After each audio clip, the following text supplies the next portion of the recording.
মিডিয়ার মাধ্যমে টিউশনিটা পাই ঢাকার পুরান তাঁতীবাজার।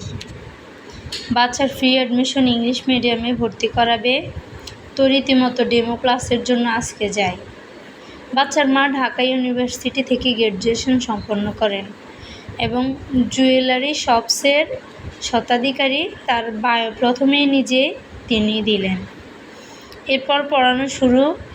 উনি পাশে দাঁড়িয়ে মনিটরিং করেছিলেন সবটা, কি পড়ায়, কীভাবে পড়ায় ইত্যাদি। প্রথমত বাচ্চার লেখা লাইন সোজা করার জন্য আমি ডট বিন্দু দিয়ে দিচ্ছিলাম। উনি বলে উঠল, বিন্দু ছাড়া করান।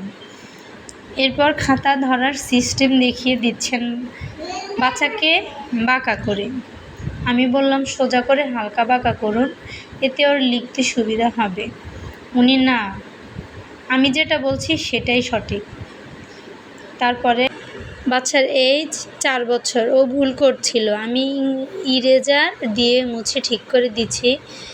লিখতে বলায় এটাও কাউন্টার দিল। বাচ্চার হাতে রাবার দিতেও নিজে নিজে মুছবে। এরপর বাচ্চা এখনও লিখতে পারে না ঠিক করে। ছোট বাচ্চাদের হাতে ধরে অক্ষর শেখাবো না। উনি, আপনি পেন্সিল হাতে না নিয়ে আমার মেয়ের হাতে দিন, ওই করবে সব।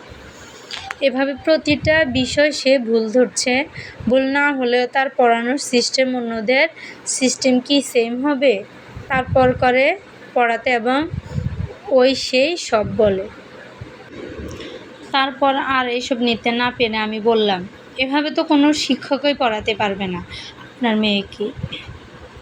বলে রাখি, 3-4 দিনে আরও 3-4 জন টিচারকে এমন ডেমো ক্লাস নামে অপমান করে এবং রিজেক্ট করেছেন। আমি এই কথা বলার পর সাথে সাথে মহিলা বলে, এখান থেকে গো, বাইরে বের হ।